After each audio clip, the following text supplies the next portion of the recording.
The wind was a predator, a thing of teeth and ice that hunted the high plains. It screamed through the barren skeletons of cottonwood trees and scoured the snow into blinding white sheets. For Alara Vance, the wind was the sound of her own soul tearing apart. Her hands, wrapped in threadbare wool, were numb claws clutching the reins, just as her heart was a numb stone in her chest. Beside her, strapped into a makeshift sling against her body, her 4-year-old daughter, Lily, was a fragile, shivering weight, her small whimpers lost in the gale. They were the last 2 embers of a fire long since extinguished, and the blizzard was determined to snuff them out.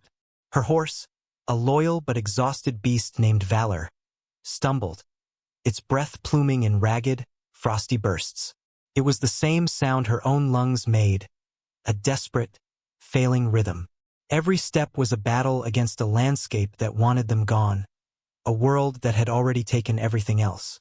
It had taken her husband, Thomas, with a sudden fever that swept through their prosperous Philadelphia life like a thief. And then it had revealed the true nature of his benefactor, Bartholomew Thorne, a man whose generosity was merely the gilded cage for his possessiveness.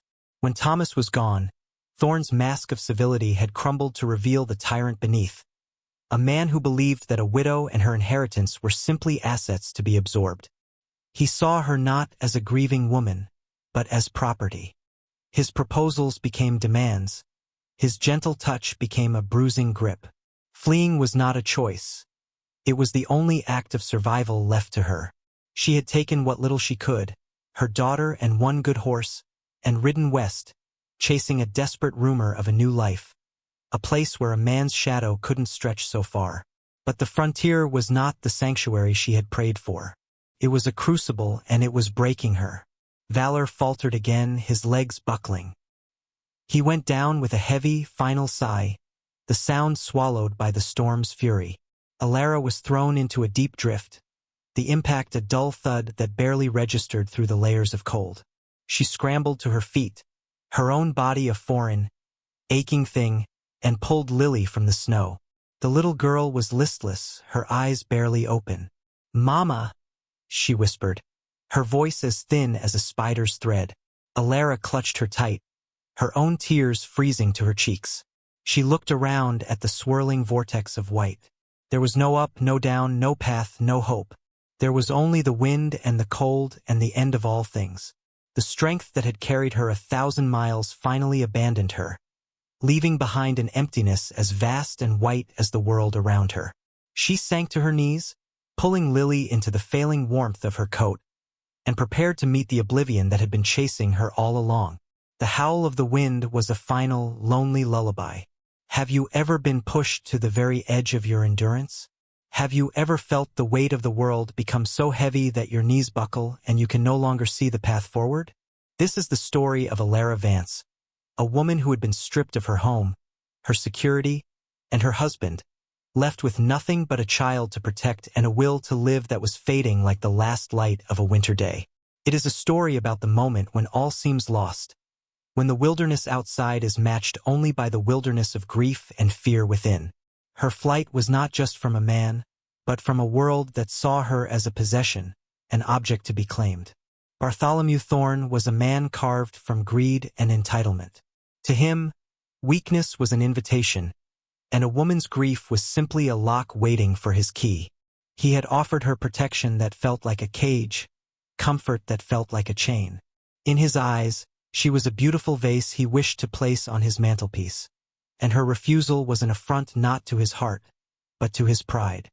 He had slandered her name in the city she fled, painting her as a hysterical widow, a mad woman who had stolen from him and endangered her own child. The lie was a weapon, designed to isolate her, to ensure that no decent person would offer her aid, leaving her no choice but to crawl back to his gilded prison. And so she ran, not toward anything, but away from everything.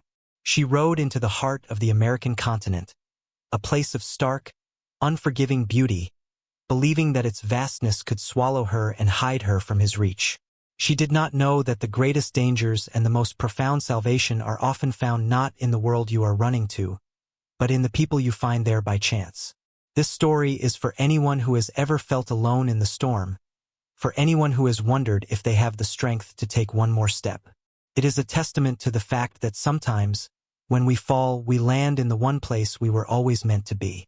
It is the story of a shattered heart, a wounded soul, and the quiet, snowbound cabin where they would learn that the deepest wounds can be healed, and the most resilient love can bloom in the coldest of seasons.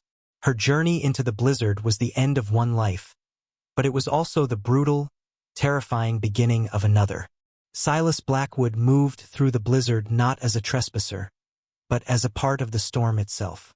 The wind that tore at Alara was, to him, a familiar, gruff voice. He lived in a state of self-imposed exile, his small, sturdy cabin a fortress against a world that had once brought him an agony so profound he had sworn off its company forever. He was a man haunted by ghosts, the ghost of his wife, taken by the same prairie fever that stalked the settlements, and the ghost of their small son, who had followed his mother into the silent earth just 2 days later. That loss had hollowed him out, leaving behind a quiet, competent shell of a man who found more solace in the predictable cruelty of nature than in the fickle promises of human connection. He had built his life on solitude, his only companions the towering pines and the silent, watchful creatures of the forest. His heart, he believed, was a frozen, barren patch of ground where nothing would ever grow again. He was checking his trap lines, a ritual that gave his days their stark, simple structure, when he saw it, a dark shape against the snow, a shape that did not belong. It was the fallen horse. His first instinct, honed by years of solitude, was to turn back. People were trouble. People brought pain. But the honor that ran deeper than his grief, the core of the man he had been before the world broke him, would not let him. He moved closer, his rifle held ready. And then he saw them, a woman and a small child, a heap of dark wool and pale skin, already half buried by the relentless snow. He knelt, his gloved hand brushing the snow from Alara's face.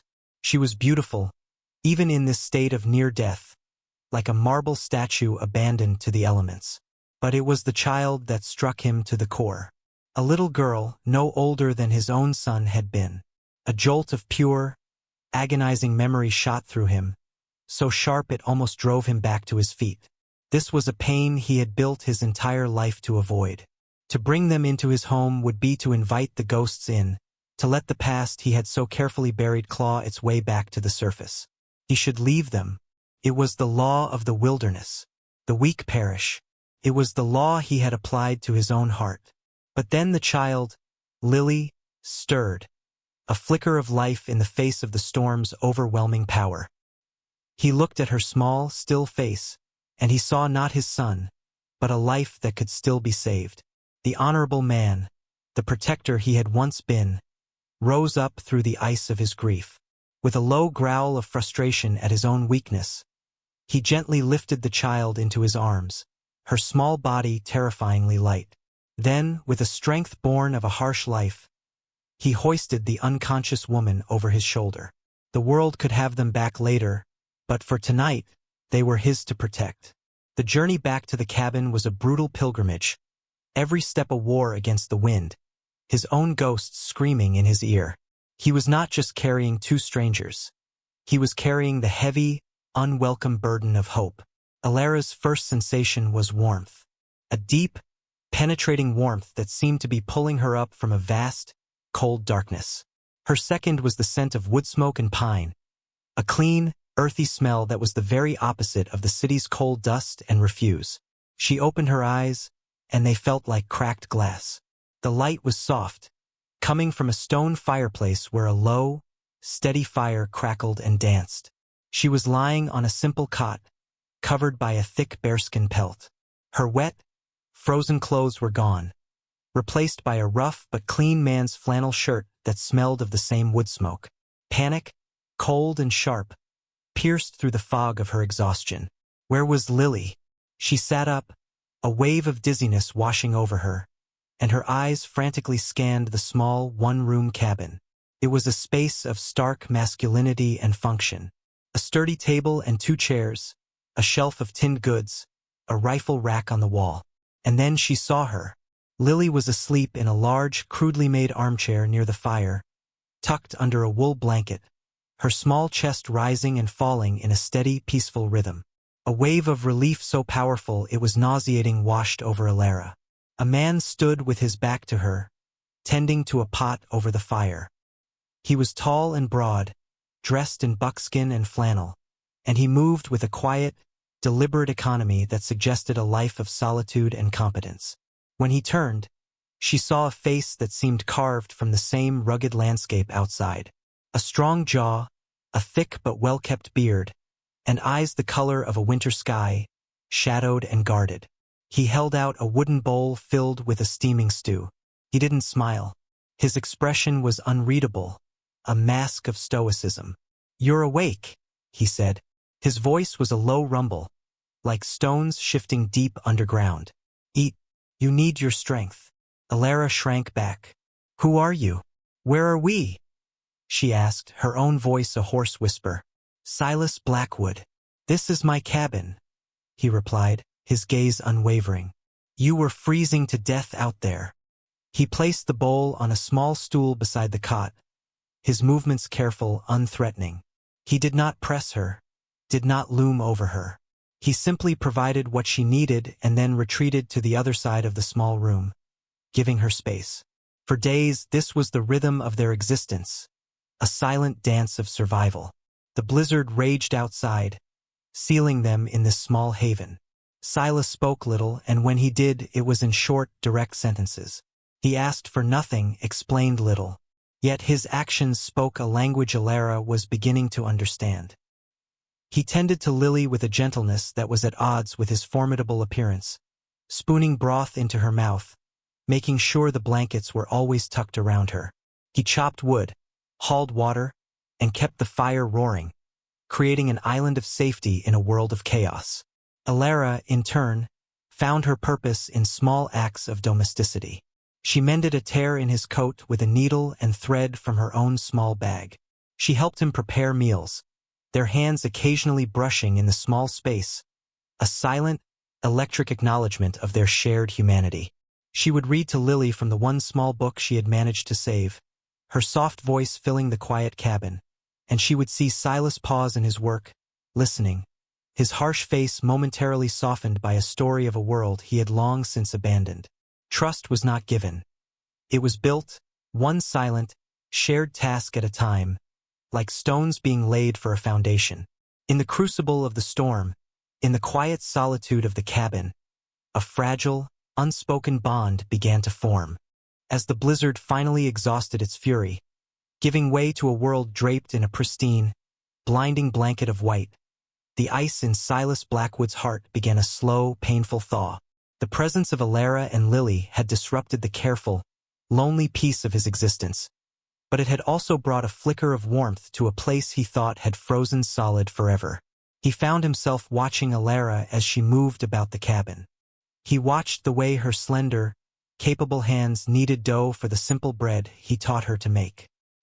He watched the quiet determination in her eyes as she insisted on taking her turn hauling buckets of water from the well, her body still weak but her spirit refusing to be coddled. She possessed a resilience that was not loud or defiant, but as quiet and enduring as the ancient pines that surrounded his home. She was not the fragile city flower he had first assumed. She was a sapling that had been bent by the storm but had refused to break.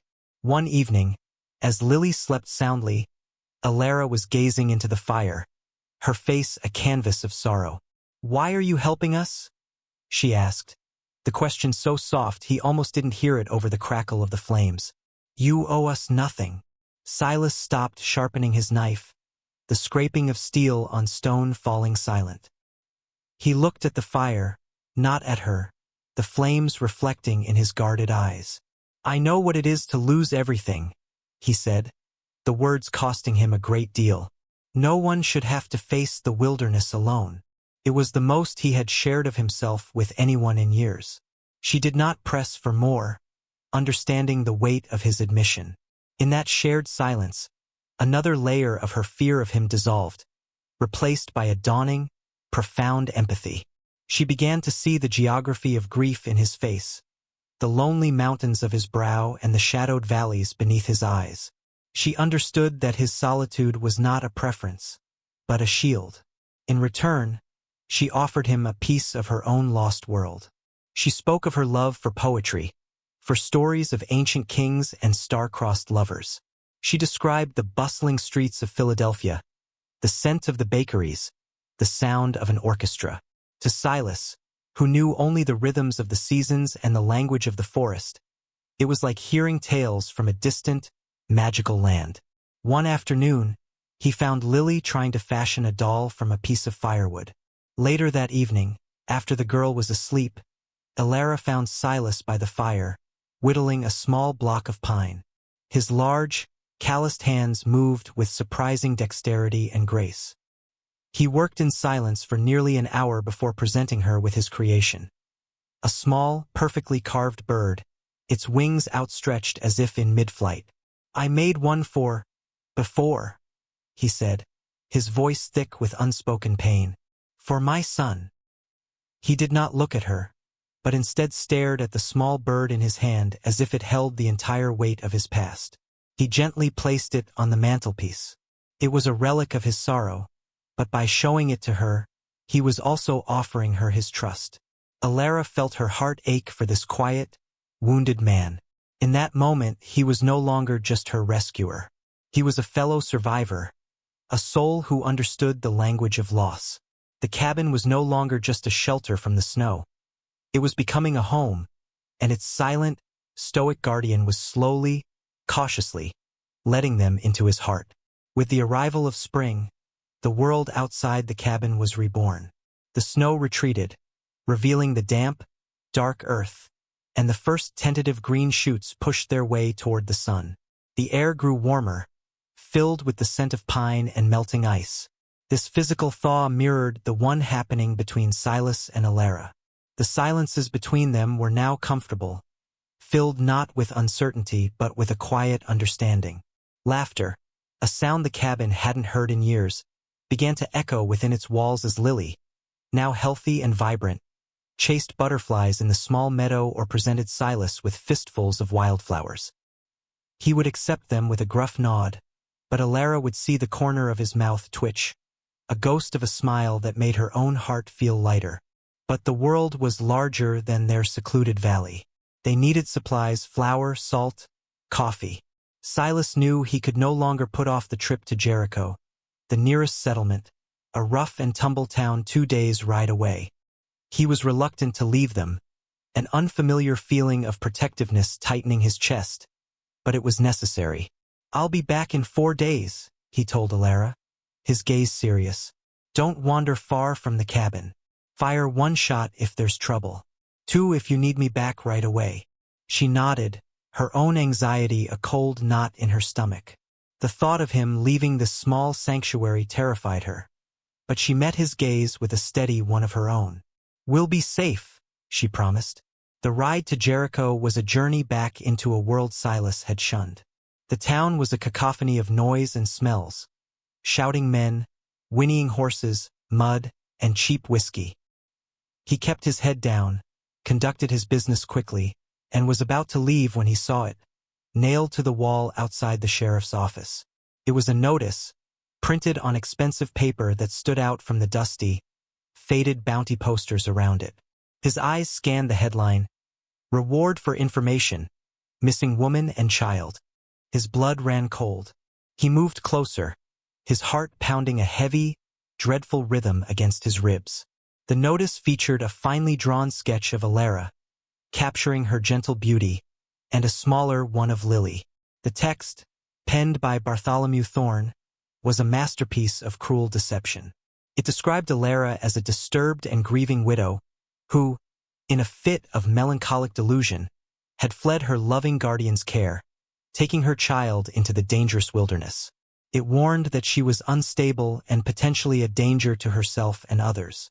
A staggering reward was offered for any information leading to her safe return. Silas felt a cold, hard fury settle in his gut. This paper was not a plea for a lost loved one. It was a hunting license. Thorne had not just slandered her. He had turned every greedy, desperate man in the territory into a potential enemy.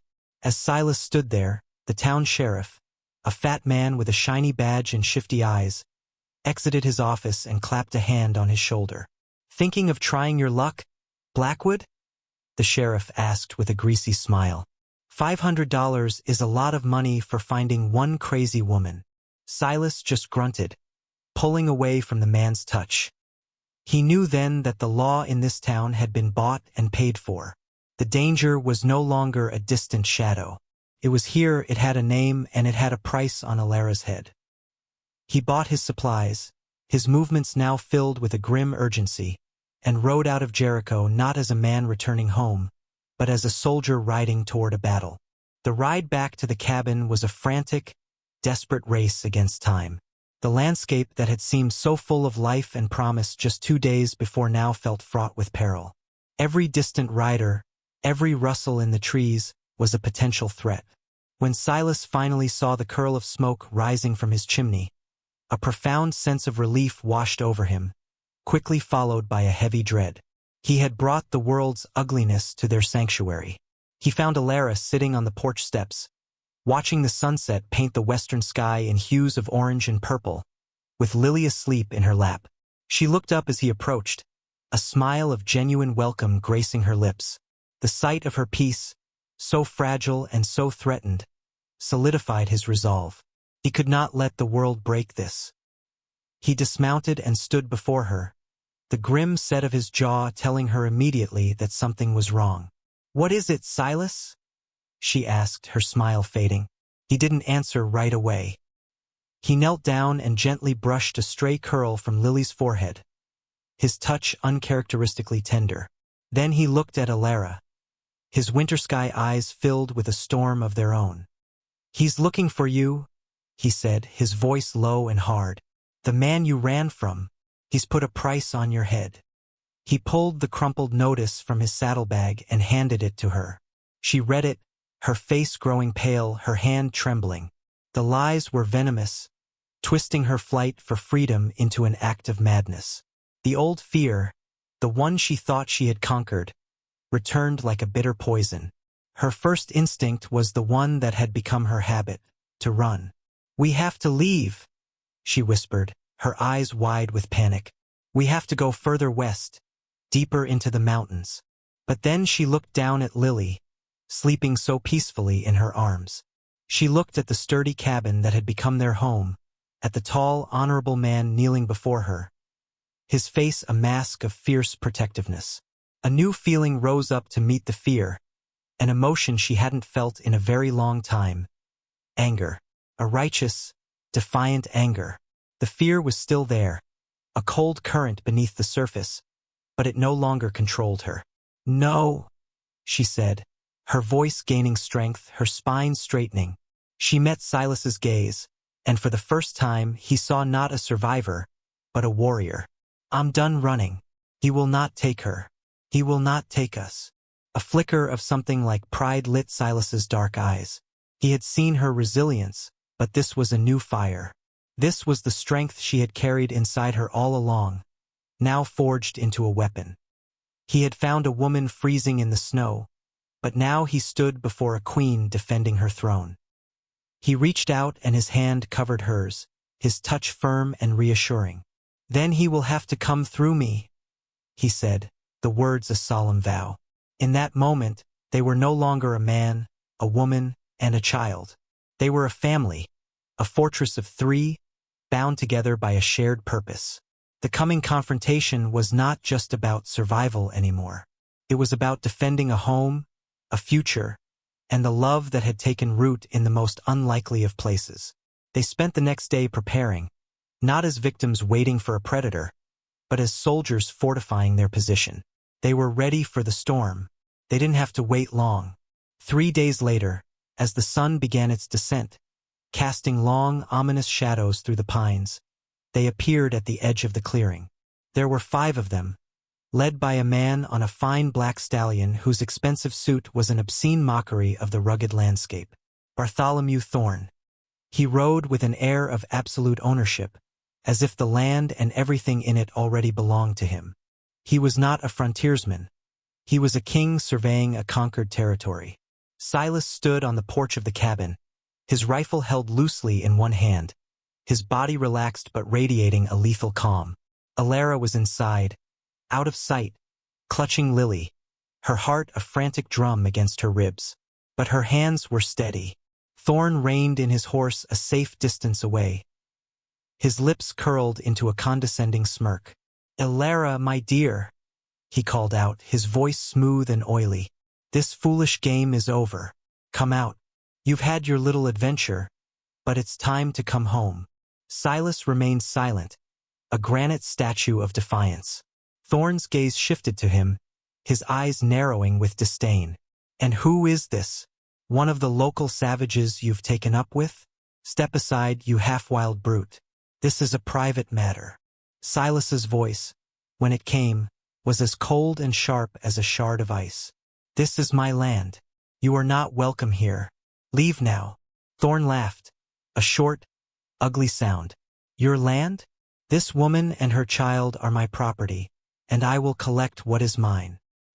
He gestured to his men, who dismounted, spreading out with rifles in hand. "I can pay you for your trouble, or I can have my men kill you. It makes no difference to me." "Try," Silas said, the single word a declaration of war. The first shot came not from Thorn's men, but from the trees to their right. It was a warning shot, kicking up dirt near one of the hired gun's feet.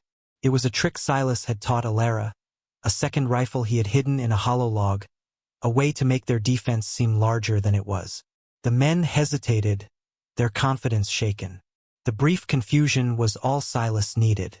He dropped to one knee, fired, and one of the hired guns cried out, clutching a wounded shoulder. The clearing erupted into a chaos of gunfire and shouting. Silas was a ghost, moving with practiced efficiency between the cover of the porch railings and the woodpile, his shots precise and deadly. But he was still outnumbered. As two men worked their way around the side of the cabin, Thorn saw his chance. He spurred his horse forward, dismounting and storming toward the front door, his face a mask of rage. He was not a fighter, but his arrogance was its own kind of weapon. He kicked the door in, splintering the wood. "Alara!" he roared, his eyes wild. He saw her, standing in the center of the room, Lily hiding behind her skirts. She was holding the heavy iron skillet from the hearth, her face pale but her eyes blazing with a fire he had never seen before. "You are mine!" he screamed, lunging for her. But this was not the timid, grieving widow from Philadelphia. This was a mother protecting her child, a woman defending her home.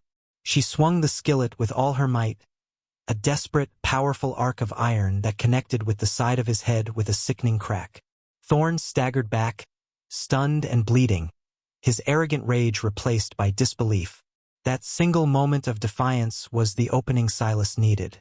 He appeared in the doorway behind Thorn, his face grim. The fight was over.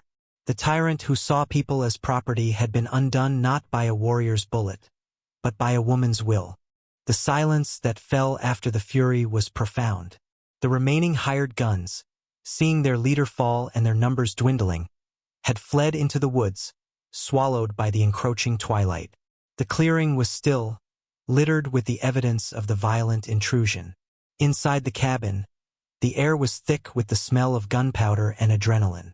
Thorn lay vanquished, his cruelty and entitlement finally silenced. Alara stood trembling, the heavy skillet still in her hand, her gaze fixed on the man who had tormented her. Silas moved to her side, gently taking the skillet from her grasp and setting it down.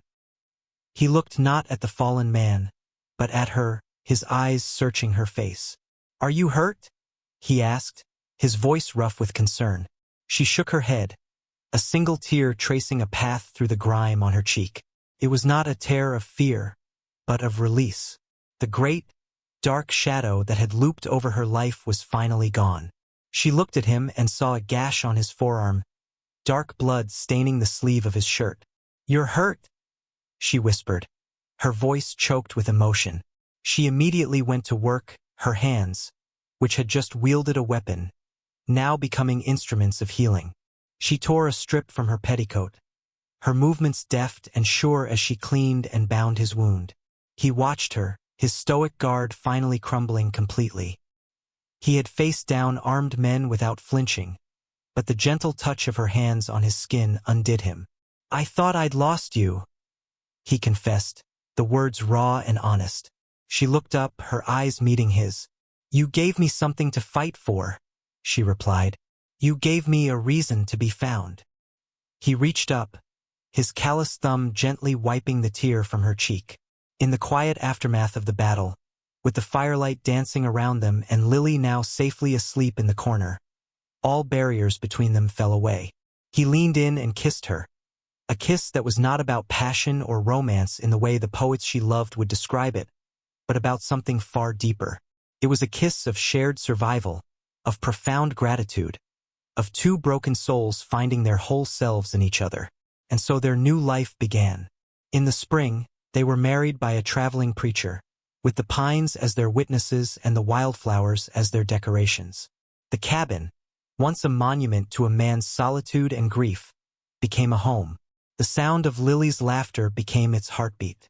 Silas, the man who had sworn off the world, found a new world in the love of a woman and a child. The ghosts of his past did not vanish, but they no longer haunted him. They were quiet memories, honored by the new life he was building. Alara, the woman who had fled in terror, found not just safety, but her own unshakable strength. She was no longer a resilient survivor. She was a creator, a partner, a matriarch of a small, fierce, and loving family. They built a life on the edge of the wilderness, a life forged not by blood, but by the shared courage to stand together against the storm and build a home in the calm that followed. In the harshest winters of our lives, when the world feels cold and unforgiving, we often find the warmest fires in the most unexpected of places. Alara and Silas were two souls adrift in their own personal blizzards of grief and fear. She was running from a tyrant who sought to possess her, and he was hiding from a past that threatened to consume him. They were not looking for each other. They were simply trying to survive the storm. But in that small, isolated cabin, surrounded by a world of ice, they discovered a warmth that thawed the deepest frost from their hearts. Their story reminds us that true strength isn't the absence of fear, but the choice to stand for what you love, despite it. It is the courage to face the tyrants of our world and the ghosts of our past, not alone, but with the hand of another to hold. What storms are you facing in your own life? Is there an unexpected cabin, a moment of quiet refuge, that has given you the strength to keep going? And who is the unexpected person standing with you, their quiet presence a shield against the wind? Alara's journey from a terrified victim to a fierce protector, and Silas's journey from a wounded recluse to a loving guardian, show us that our deepest wounds do not have to define our future. The heart has a profound and miraculous capacity to heal, to trust, and to love again, even after the most devastating loss. They built their family not on a shared past, but on a shared promise for the future. If their journey from desperation to devotion moved you, if it stirred something in your own heart, let us know in the comments below. Tell us about a time you found strength you didn't know you had, or when an act of kindness changed the course of your life. Your stories are a part of this great, shared human experience. And for more stories of love, courage, and redemption on the frontiers of life, don't forget to like this video and subscribe to our channel. Thank you for joining us.